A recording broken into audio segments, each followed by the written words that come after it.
अस्सलाम वालेकुम प्यारे बच्चों। उर्दू किड स्टूडियो उर्दू कहानी में खुश आमदीद बच्चों। आज की जो कहानी है वो है सच के मतलब कि सच क्या है, सच की बरकत क्या है। तो आइए शुरू करते हैं कहानी। शेख अब्दुल कादिर जिलानी, जिन्हें गौसे आज़म भी कहते हैं, बहुत बड़े बुजुर्ग और वलीउल्लाह हो गुजरे हैं। ये बगदाद इराक़ में है। इनका रोज़ा मुबारक है। आपकी सारी ज़िंदगी तबलीग इशाअत इस्लाम में गुजरी।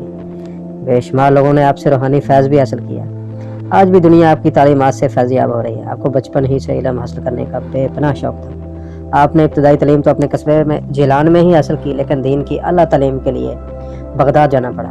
इस ज़माने में गाड़ियाँ और मोटर कारें नहीं होती थी, इसलिए लोग काफ़िलों की सूरत में पैदल सफ़र करते थे। चनाचे आपकी वालदा ने आपको भी बगदाद जाने वाले काफ़िले के हमरा रवाना कर दिया। सफ़र पर रवाना होने से पहले आपकी वालदा ने आपको कुछ खुराक 40 अशरफियाँ गुज़र औक़ात के लिए दी। ये उस वक़्त की करेंसी थी।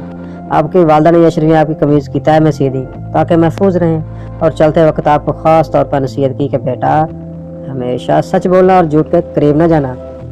आपने माँ की इस नसीहत को गौर से सुना और सफ़र पर रवाना हो गए। काफ़िले के लोग डरते डरते सफ़र पर रवाना हुए।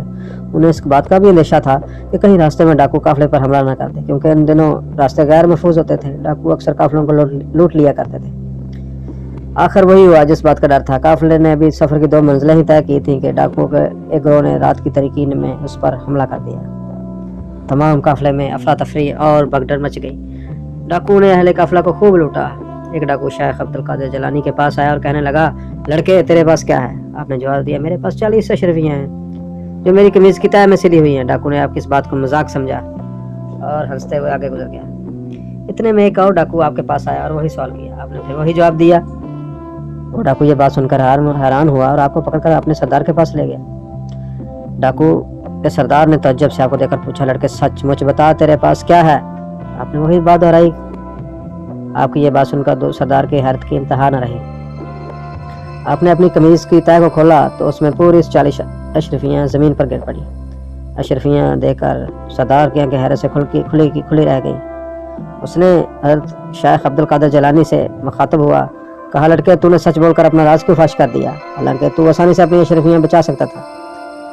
तो आपने जवाब दिया, मेरी माँ ने मुझे नसीहत की थी कि बेटा हमेशा सच बोलना। मैंने अपनी माँ की नसीहत पर अमल किया है। आपका ये जवाब सुनकर सरदार इस कदर मुतासर हुआ कि बेसाख्ता उसकी आंखों में आंसू आ गए। वो सोचने लगा कि एक तरफ तो ये लड़का है जिसे अपनी माँ की नसीहत का इस कदर ख्याल है, और दूसरी तरफ मैं हूँ कि अपने माल के हकीकी अपने अल्लाह के अहकाम से गाफिल होकर बेगुनाह लोगों को लूटता रहता हूँ। इस वजह से उसके दिल से गफलत का पर्दा दूर हो गया। उसने तौबा कर लिया और काफिले का लूटा हुआ तमाम सामान वापस कर दिया। इस तरह आपकी सच्चाई की बदौलत डाकुओं की इस्लाह हो गई, क्योंकि अब वो नेकी और परहेज़गारी की ज़िंदगी गुजारने लगे। तो पहले बच्चों, ये हज़रत शेख अब्दुल कादिर जिलानी का बचपन का वाक़या है, बहुत ही प्यारा है। हमने भी इसको बचपन में सुना था, पढ़ा था अपनी बुक्स में, आज से 20-30 साल पहले। तो ये आज भी वाक़या जो है ना, ये पढ़े तो मज़ा आता है और है भी सच और हकीकत कि सच में बरकत है और सच में बरकत ही है। तो प्यारे बच्चों, मिलते हैं अगली उर्दू किड स्टूडियो कहानी में। अल्लाह हाफ़िज़।